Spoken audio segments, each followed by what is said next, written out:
우리 지난주에 우리는 그 초대교회 안에서 있었던 그 성령과 지혜가 충만하여 칭찬을 듣는 7명의 사람이 있었다. 그래서 그들을 안수하고 집사로 세웠다는 이런 말씀을 나눴습니다.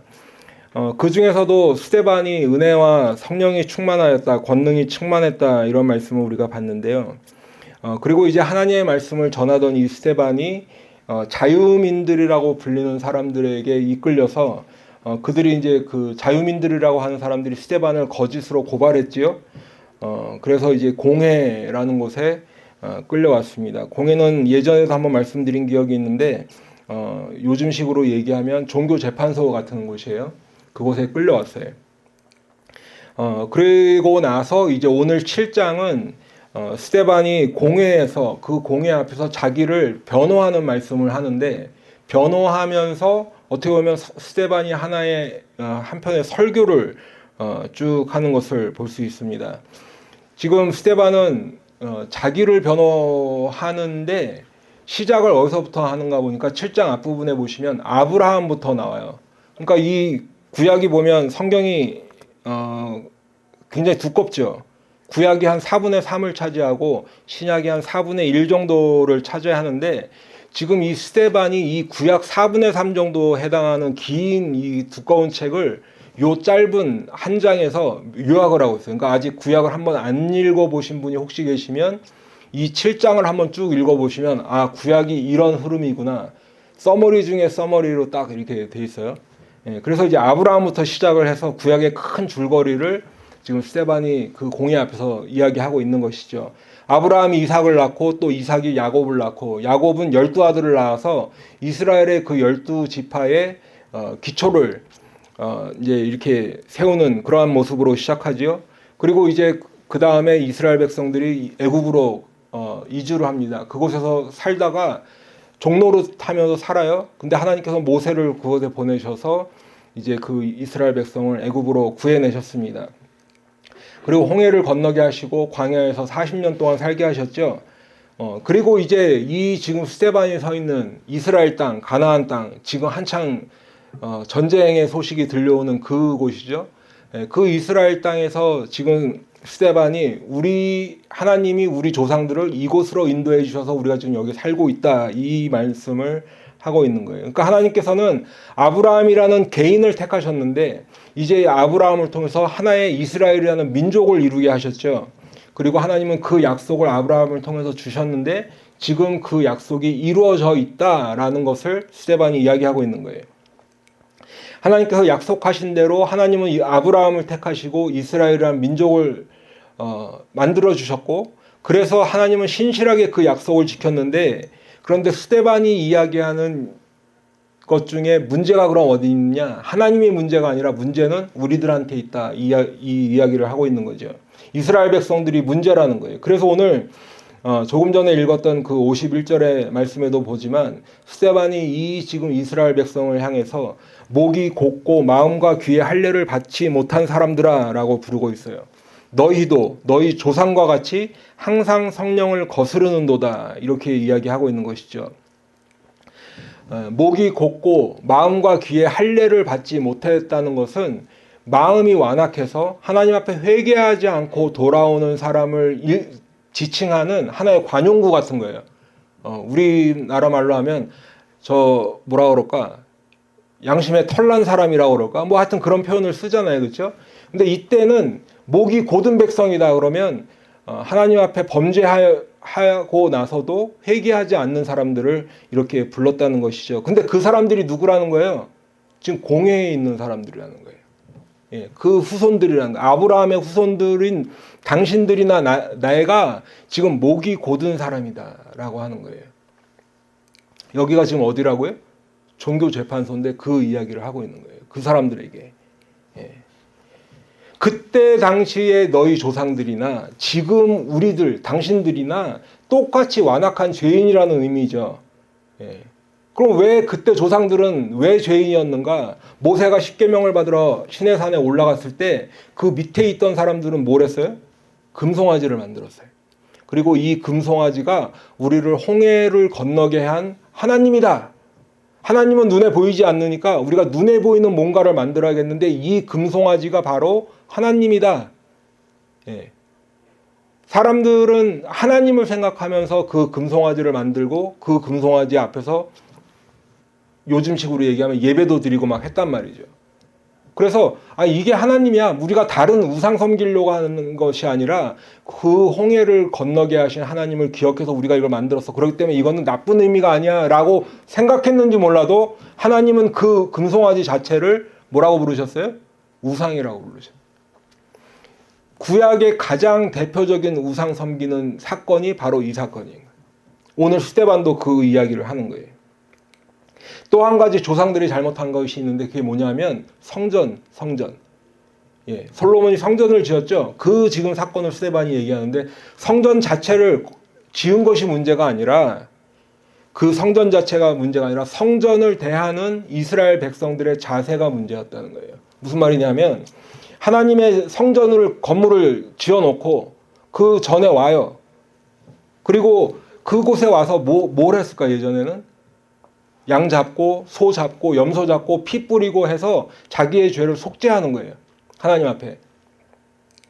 그런 제사를 드렸어야 돼요. 그런데 어떻게 했냐면 성전의 뜰만 밟았다. 그냥 성전 마당만 왔다 갔다 했다는 거예요. 예. 그냥 절기 때마다 와서 그 성전에 와서 그냥 자기가 아무 소나 양이나 염소 같은 거 끌고 와서 그냥 그거 잡고 예물 드리고 그러면 뭐예요? 그걸로 끝. 나는 내 할 일 다 했다는 거죠. 네.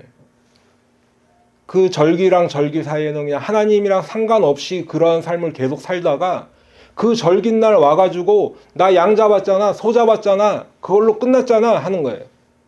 그러니 진정한 하나님 앞에 진정으로 회개하는 게 있을까요?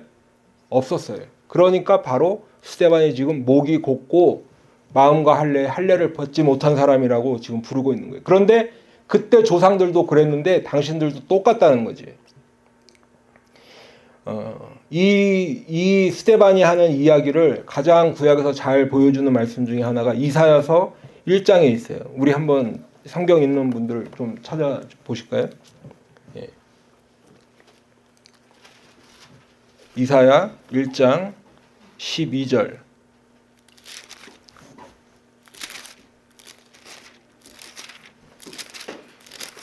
제가 한번 읽어볼게요. 너희가 내 앞에 보이러 오니 이것을 누가 너희에게 요구하였느냐? 내 마당만 밟을 뿐이니라. 헛된 재물을 다시 가져오지 말라. 분향은 내가 가증히 여기는 바요. 월삭과 안식일과 대회로 모이는 것도 그러하니 성회와 아울러 악을 행하는 것을 내가 견디지 못하겠노라. 내 마음이 너희의 월삭과 정한 절기를 싫어하나니 그것이 내게 무거운 짐이라 내가 지기에 곤비하였느니라. 하나님께서 이스라엘 백성에게 절기를 지키라고 명령하셨어요. 최소한 1년에 3번은 성전에 가야 돼요. 모든 남자들은. 왜? 그 절기를 지키기 위해서. 그런데 하나님께서 정하셨는데 이스라엘 백성들이 그곳에 가면 정말 자기 죄를 회개하고 하나님 앞에 정말 그 죄를 이렇게 뿌리는 그 심정으로 정말 하나님 내가 죄인입니다 라는 걸 해야 되는데 그게 아니라 그냥 가는 거예요. 이러고 가서 그냥 소 잡고 양 잡고 하니까 나 그걸로 됐잖아.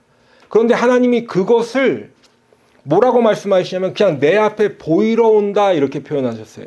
내 마당만 밟는다 이렇게 표현하셨어요. 그러니까 그 재물이 헛된 재물이라는 거죠. 그래서 하나님께서 그것을 가증히 여기신대요. 너무너무 싫어하신다는 거예요.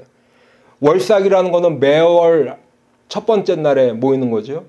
안식일 7일에 한 번씩, 대회로 모인다는 건 1년에 한 번씩 모이는 거예요. 그러니까 매주 모이든 매달 모이든 매년 모이든 간에 그게 그냥 너무 하나님이 아주 그냥 제가 이런 말씀을 써서 죄송하지만 꼴보기 싫은 거예요. 그냥 와가지고 견디지 못하겠노라. 성경이니까 좀 고상하게 표현해도 그냥 하나님이 보기에는 얼마나 가증스럽겠어요. 근데 여러분 이스라엘 백성들이 성전에 온 거예요, 안 온 거예요? 왔어요. 안 온 게 아니에요. 오라는 날 온 거예요. 정한 날, 정한 때 와서 그냥 온 게 아니라 제물도 드렸어요. 형편이 안 되면 비둘기라도 드리고 뭐 하여튼 분향도 하고 제사도 드렸단 말이에요. 그런데 그것을 하나님이 받으셨다는 거예요, 안 받으셨다는 거예요? 안 받으셨다는 거예요. 그게 문제라는 거예요. 그게. 그래서 하나님이 뭐라고 하시냐? 지금 조금 전에 읽었던 이사야 1장 계속 말씀을 보시면 15절부터 보시면 너희가 손을 펼 때에 내가 내 눈을 너희에게서 가리고 너희가 많이 기도할지라도 내가 듣지 아니하리니 이는 너희의 손에 피가 가득함이라 되어 있죠. 아무리 그 성전에 와서 양 끌고 와서 뭐 소 끌고 와서 잡아도 제사를 드려도 하나님이 들으시지 않는다는 거예요, 기도를. 그러면 여러분 그 제사가 제대로 된 게 아니죠. 그렇죠? 예. 근데 왜 그렇게 듣지 않으시냐 하면 너희의 손에 피가 가득하대요. 이게 무슨 말이냐면 지금 이스라엘 백성들이 그 성전에 오지 않을 때는 뭐 하고 있어요? 뭐 집에서 일상생활을 하겠죠. 예, 밥도 먹고 일도 하고 뭐 할 거예요. 그런데 그때 피를 묻힌다는 건 뭐냐면 다른 사람의 것을 억지로 뺏는 사람을 가리키는 거예요. 요즘 식으로 얘기하면 사기도 치고 왕따도 시키고 갑질도 하고 또 때로는 막 누가 조금 더 가지고 있다 그러면 시기 질투하고 때로는 진짜로 살인도 하는 거예요. 예. 막 그 욕심을 부리는 거예요. 그런데 그러다가 그냥 또 양 끌고 오는 거예요. 날 되면 소 끌고 오는 거예요. 나 이거 했으니까 됐지? 하나님 나 갑니다. 그리고 또 가서 뭐예요? 또 나쁜 짓 하는 거죠. 그게 너희의 손에 피가 가득하다라고 하시는 거예요. 그렇기 때문에 16절부터 다시 보시면 너희는 스스로 씻으며 스스로 깨끗하게 하여 내 목전에서 너희 악한 행실을 버리고 행악을 그치고 라고 말씀해요. 그런 거 할 게 아니라는 거예요. 성전에 오는 거 중요한데 그 오기 전에 정말 만약에 내가 그런 죄를 지었다면 정말 회개하는 마음으로 와야지. 그 마음은 그냥 그대로 두고 와서 소 잡고 양 잡고 그게 중요한 게 아니라는 거예요. 가면 뭐예요? 똑같은 일 또 하잖아요. 사람들은 자기들의 삶이 어떻든 간에 어쨌든 정한 날에 성전만 가면 다 해결된다 생각했어요. 절기마다 가서 한번 그냥 제물 드리면 된다고 생각한 거죠. 그런데 하나님의 생각은요? 아니라는 거예요. 아니라는 거예요. 그래서 뭐라고 하시냐면 17절에 보시면 이어지는 말씀 17절에 보시면 선행을 배우고 정의를 구하며 학대받는 자를 도와주며 고아를 위하여 신원하며 과부를 위하여 변호하라 하셨느니라. 이게 하나님이 원하시는 거예요. 예. 약한 자들을 도우라는 거예요. 우리 그런 말 다 들어보셨죠? 우는 자와 함께 울어주라. 그 마음을 같이 나누라는 거죠. 야, 뭐 그런 일을 너만 당해?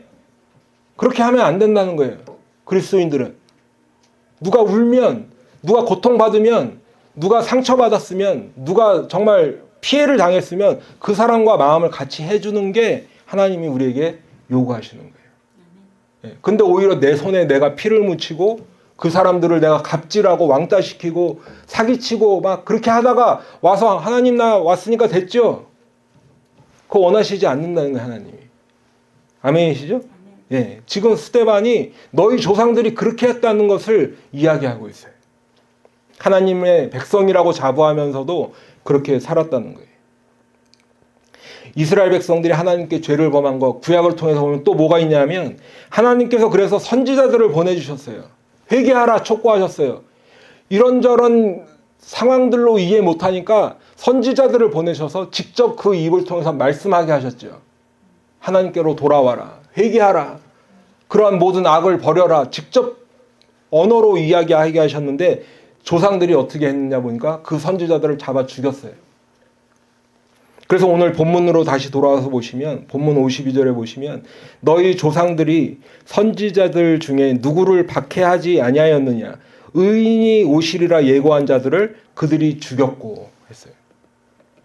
어느 정도로 죽였냐 하면 우리가 뭐 예레미야나 뭐 이런 고통받았던 그 선지자들을 볼 수도 있지만 성경에 보면 하나님의 제단에서도 선지자들을 죽였어요.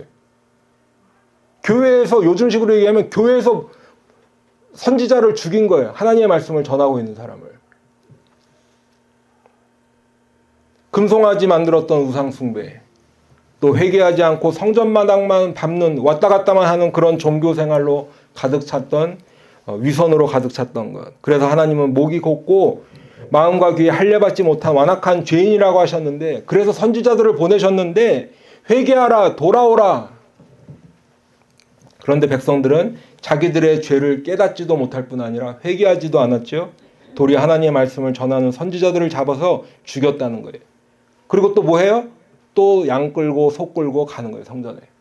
왜? 제물 드리러. 절기 됐으니까. 스데반이 지금 그 이야기를 하고 있는 거예요. 옛날 조상들이 여태까지 계속 몇백 년 동안을 그렇게 해왔는데 조상들만 그런 게 아니라 자기들도 지금 그러고 있다는 거죠. 자기들도. 왜냐? 너희 조상들과 같이 항상 성령을 거슬렸다, 이렇게 표현하고 있어요. 성령을 거슬렸다. 그러면 지금 현재 스데반과 같이 있는 이스라엘 백성들은 무슨 일로 성령을 거슬렸을까? 오늘 본문의 52절 후반부에 보니까 이제 너희는 그 의인을 잡아준 자요 살인한 자가 되나니, 이렇게 되어 있어요. 그 의인을 잡아줬대요. 무슨 말이냐면 구약 성경은 오실 메시아, 예수님이 오신다는 것에 포커스가 맞춰져 있어요. 그래서 하나님은 선지자들을 보내셨죠. 그래서 오실 메시아, 예수 그리스도가 오실 것이다. 그리고 오늘 본문에서처럼 의인이 오실 것이다라는 것을 계속 전했어요. 그런데 조상들은 그 말씀을 통해서 그 말씀을 전한 선지자들을 죽였고, 지금 스데반 앞에 있는 이 이스라엘 백성들은 선지자들이 예고했던 그 의인이 오셨는데 그 의인을 십자가에 못 박아 죽였다라는 거예요. 너희는 그 의인을 잡아준 자요 살인한 자다, 이렇게 이야기하고 있는 거죠. 예수님을 지금 의인으로 표현하고 있죠. 그런데 의인을, 보통은 의인이 죄인을 벌을 줄 판인데 지금은 죄인이 그 의인을 잡아 죽였다는 거예요. 스데반이 예수님을 의인이라고 부르는 이유가. 그런데 그 사람들이 이 스데반이 지금 전하는 이 말씀, 아브라함부터 시작해서 쭉 구약의 내용들, 조상들이 범했던 것들, 또 지금 현재 스데반과 함께 있는 그 이스라엘 백성들이 잘못을 했던 것을 쭉 전했을 때에 54절에 보니까 그들이 이 말을 듣고 마음에 찔려 그를 향하여 이를 갈거늘 돼 있어요. 여러분, 지금 스데반이 전한 말씀을 듣고 마음에 찔렸대요. 찔렸다는 정도는 자기들의 잘못을 깨달았다는 거죠. 알았다는 거예요. 자기들도 알았다는 거예요. 조상들의 잘못뿐만 아니라 본인들도 지금 잘못했다는 것을 알았다는 거예요. 근데 여기서 찔렸다라는 표현, 지금 이 찔렸다라고 할 때 원래 성경이 쓰여졌던 원문으로 보면 이 찔렸다는 주사 놓을 때 한국에서도 간호사들이 따끔 이렇게 하면서 넣잖아요. 그렇죠? 근데 여기서 찔렸다는 건 그 따끔 정도가 아니에요. 아주 가슴을 후벼 파는 거예요. 너무 마음이 아파서 견딜 수 없을 정도로 후벼 파는 그 정도의 아픔이 지금 여기서 찔렸다는 거예요. 그러니까 마음이 얼마나 괴로웠다는 거예요. 그렇죠? 막 몸부림치고 소리 지를 정도로, 그 정도로 아픈 이 상황에 그들이 스데반의 말씀을 들었을 때 그 정도의 아픔을 느꼈다는 거예요. 그러면 여러분, 우리가 말씀을 듣고 이 정도로 찔리고 아픈 마음이 들면 뭘 해야 될까요? 회개해야 돼요. 회개해야죠. 왜? 내 죄가 드러났을 때, 여러분, 우리가 그냥 아무 생각이 없을 때는 별로 생각이 없다가도요, 어떤 잘못에 대한 기억이 떠오르면 사람이 양심의 가책이라는 걸 느끼잖아요. 최소한. 그렇죠? 그때 내가 그 말 별 생각 없이 했는데 그거 걔한테 굉장히 상처되는 말이었겠구나. 내가 나중에라도 생각나면 어때요? 괴롭잖아요. 사람이 그게 인지상정이잖아요. 근데 하나님 앞에 이러한 범죄를 했는데 그게 찔렸다. 그러면 어떻게 되겠어요? 하나님 앞에 회개해야죠. 그런데 이 사람들은 어떻게 했냐고 지금 말씀에 돼 있어요. 이를 갈았대요. 열이 받은 거예요. 분노했다는 거예요. 여러분, 이런 일들이 이 스데반 때만 있을까요? 요즘에도 있어요. 요즘에도. 여러분, 우리가 말씀을 나누고 또 이렇게 설교도 듣고 이렇게 하다 보면 나에게 아픔이 되는 말씀이 있어요. 우리가 성경을 읽다가도 어떤 때는 이 말씀이 예전의 기록인데 이게 지금 내 모습이구나. 내가 괴로울 때가 있다는 거죠. 바로 내 죄를 깨달을 때 그런 아픔들을 느끼게 되는 거죠. 때로는 내가 죄인 줄도 모르고 한 말과 행동들. 그런데 오늘 말씀을 통해서 보니까 그게 내 죄였구나. 내 잘못이었구나, 내 허물이었구나 깨닫게 되는 거예요. 그게 사람에게도 죄가 되고 또 하나님께도 죄가 되었구나 깨닫는 거지요. 그러면 아픕니다. 마음이 아프고 내 심령이 아파요. 그러면 우리가 그 순간 주님 앞에 엎드려서 회개하는 거죠. 그리고 그때 우리 주님은 우리의 그 죄와 허물들을 용서해 주신다고 성경은 말씀해 주셨습니다. 그러면 우리가 그 주님의 용서하심으로 다시 회복되는 거죠. 그런데 어떤 사람들은요, 말씀을 듣고 말씀을 읽고 이렇게 설교를 듣고 하다가 마음이 찔리면 뭐라고 하냐면, 아, 오늘 우리 목사님이 나를 까는 설교를 했다 이렇게 되는 거예요. 어떻게 내 상황을 누가 얘기한 거지? 나 목사님이랑 저 얘기 안 했는데 어떻게 알고? 그럴 리가 있습니까, 여러분?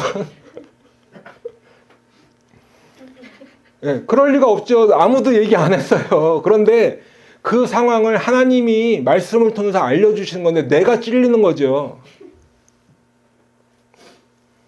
오늘 본문에 있는 이 사람들과 똑같은 마음을 겪게 되는 거예요. 말씀을 듣고 찔리기는 하는데 회개하는 사람이 있는 반면에 어떤 사람은 회개가 안 되는 거죠. 내가 뭘 잘못했는가 하는 거예요. 여러분, 그런데 성경은 말씀을 듣고 내 말씀에 양심의 가책이 느껴지고 이 찔렸을 때, 정말 마음이 아플 때 바로 주님께 돌아와서 회개하는 것이 복이라고 말씀해 주고 계십니다. 왜냐하면 회개라는 것은 하나님이 용서해 주신다는 걸 전제로 하기 때문에 그런 거예요. 하나님이 회개하는 것은 야, 이 나쁜 녀석아 하고 우리를 정죄하고 심판하려고 하는 것이 아니라 레디 투 용서가 돼 있는 거예요. 지금 하나님이 나 용서해 줄게, 와서 회개해. 그러니까 그게 복이 되는 거예요.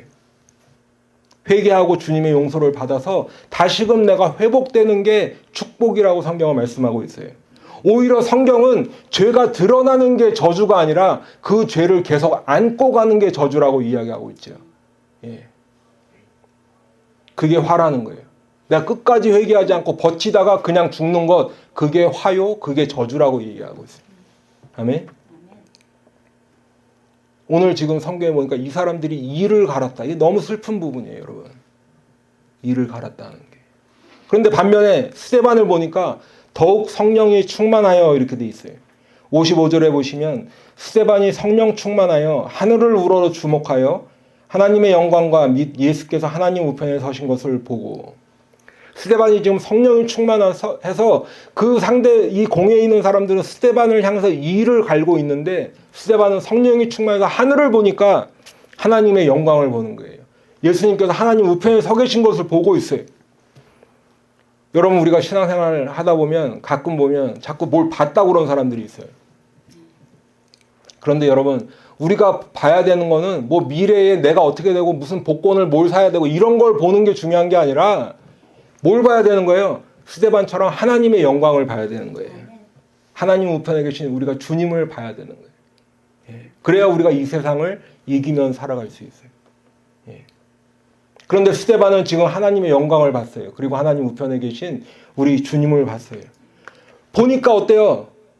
이야기를 안 할 수 없죠. 그래서 바로 56절에 보니까 보라, 하늘이 열리고 인자가 하나님 우편에 서신 것을 보노라 이렇게 이야기했어요. 예, 스데반이 지금 엉뚱한 거 본 게 아니라 하나님의 영광을 봤어요. 하나님 보좌 우편에 계신 주님을 봤어요. 그리고 그걸 이야기했더니 이 사람들이 갑자기 마음이 찔리고 이만 갈고 있었는데 57절부터 보면 그들이 큰 소리를 들으며 귀를 막고 일제히 그에게 달려들어 성 밖으로 내치고 돌로 칠세, 증인들이 옷을 벗어 사울이라 하는 청년의 발 앞에 두니라. 그들이 돌로 스데반을 치니, 그 이야기하는 스데반을 돌로 쳐서 죽인 거예요. 말씀을 듣고 마음이 찔리면 자기들이 회개를 하고 용서를 구할 것 같지만 이 사람들은 도리어 거기서 악한 행실을 하나 더 얹어버렸어요. 스데반을 돌로 쳐 죽인 거예요. 여러분, 그런데 사실 이 유대인들은 공예, 아무리 여기가 지금 공예고 종교재판소라고 해도 사람을 죽일 권한이 없어요. 왜냐하면 로마에 지금 지배를 받고 있기 때문에. 그래서 예수님을 십자가에 못 박을 때도 사람들이 처음에 공회에서 신문을 하고 그 예수님을 끌고 어디로 갔어요? 빌라도한테 갔잖아요. 왜냐하면 빌라도는 로마 총독이기 때문에 그 로마 총독인 빌라도가 사형해라라고 해야 할 수 있는 거예요. 예. 그리고 그들이 실제로 그렇게 얘기했죠. 자기들은 사형에 처할 권한이 없기 때문에 빌라도가 명령을 해줘야 된다. 십자가에 못 박게 하소서 막 외쳤잖아요. 그런데 오늘 스데반을 죽인 이 사람들은 그런 모든 절차를 다 무시해버렸어요. 그리고 그냥 스데반을 막무가내로 돌로 쳐서 죽인 것이죠. 왜요? 자기들의 죄가 이 스데반의 말로 적나라하게 드러났기 때문에.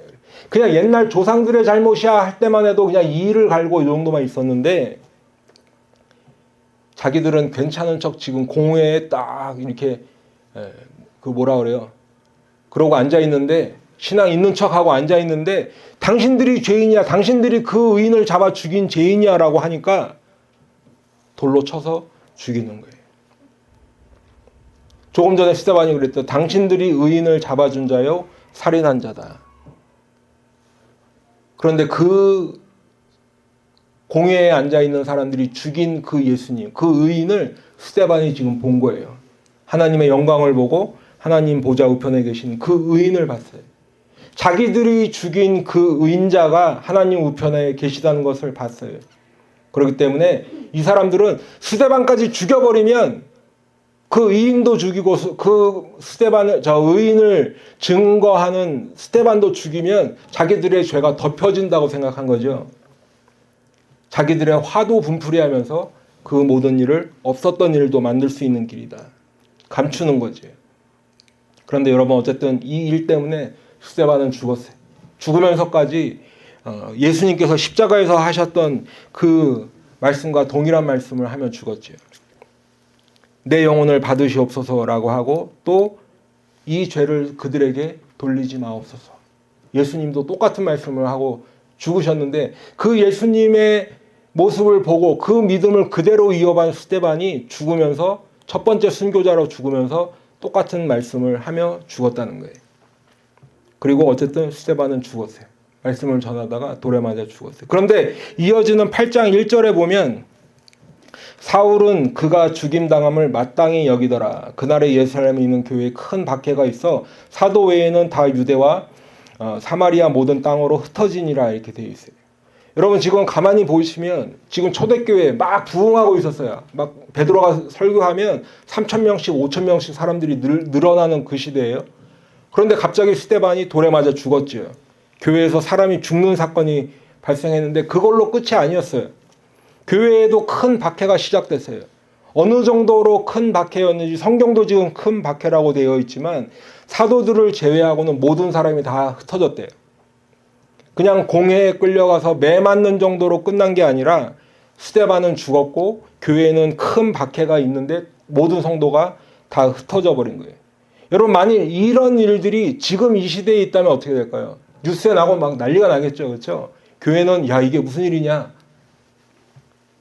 상상만 해도 끔찍한 그런 일들이 사실은 이 성경 오늘 안에 있는 말씀이에요. 또 그거를 잘 모르는 사람들은 이렇게도 얘기했죠. 야, 좀 어느 정도 해야지. 복음을 전해도 좀, 말씀을 전해도 좀 정도껏 해야지. 얼마나 이렇게 극성스럽게 하다가 사람이, 교회가 저렇게 사람을 죽는데 내몰아도 되는 거야? 막 뭐라고 하는 사람도 있을 거예요. 그리고 또 교인들도 스데반이 저렇게 죽었는데 우리 교회에 있다가는 무슨 일 당할지도 몰라. 또 스스로 떠나는 사람도 있겠죠. 지금 하여튼 교회에 큰 문제가 일어난 거예요.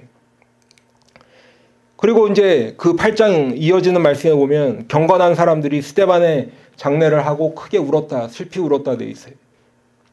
그런데 그렇게 슬퍼할 겨를도 없이 3절에 보면 사울이 교회를 잔멸할세 각 집에 들어가 남녀를 끌어다가 옥에 넘기니라. 이제 아예 사울이라는 사람, 우리가 다 알고 있는 바울인데 그 전에 예수님 만나기 전에 사울이죠. 이 사울이 교회를 잔멸하기로 했어요. 그냥 남아있는 사람 한 명까지도 다 없애버리려고 계획을 세운 거예요. 그래서 각 집에 들어가서 집안에 숨어있는 사람들까지도 다 지금 잡아다가 옥에 넘겨버린 거죠. 공회에 끌려가는 거예요. 그러면 그 사람들도 어떤 일을 당할지 알지 못하는 그런 상황인 거죠. 정말 큰일 난 그런 상황입니다. 스데반 한 명 죽는 것으로 끝나는 게 아니에요. 이제부터는 본격적으로 교회에 박해가 시작됐어요. 그리고 성경도 기록할 정도로 큰 박해라고 했었는데 사울이 교회를 없애버리려고 지금 각 집마다 찾아가서 감옥에 넣는 거예요. 그런데 여러분, 교회는 지금 외적으로 보면 정말 큰일 난 사건이죠. 정말 충격적인 사건. 사람이 죽고 모든 사람들이 막 지금 도망가고 또 어떤 사람은 감옥에 끌려가고 일도 지금 보통 일이 아니죠. 그런데 여러분, 하나님께서는 지금 이 교회에 처한 이러한 상황을 그대로 쓰고 계시다라는 거예요. 여러분, 스데반은 순교했어요. 교회는 지금 큰 박해를 받았죠. 교인들은 잡혀가고 감옥에 들어가는 상황이에요. 사도들을 제외하고 모든 사람들이 뿔뿔이 흩어지는 그런 암담한 상황인 것입니다. 그런데 하나님은 지금 이 때를 사용하고 계셔서 사마리아로 또 땅끝으로 복음을 들고 나가게 하고 계신 거예요. 여러분, 예수님께서 사도행전 1장에 보시면 예루살렘과 온 유대와 사마리아와 땅끝까지 이르러 내 증인이 되라 말씀하셨지요. 그런데 그때까지 교회는 어디에 머물고 있었어요? 예루살렘에 머물고 있었어요. 그곳에서 지금 3,000명, 5,000명 사람은 늘어나는데, 그래서 거기서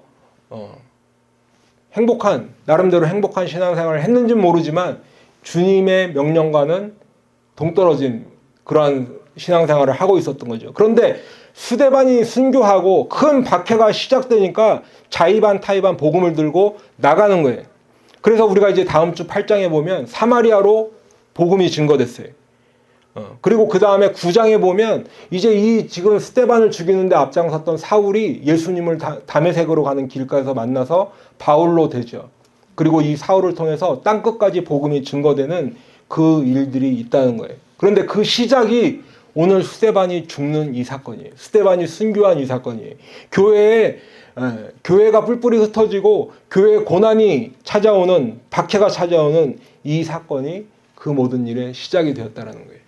사랑하는 성도 여러분, 우리는 어쩔 수 없이 보이는 것에 민감하게 반응할 수밖에 없죠. 내 앞에 일어나는 어떤 일들, 사건 또는 고난, 이런 게 있으면 염려합니다. 두려워하죠. 그게 사람의 마음이에요. 왜냐하면 우리가 눈앞에 보이는 것에 반응하기 때문에 그래요.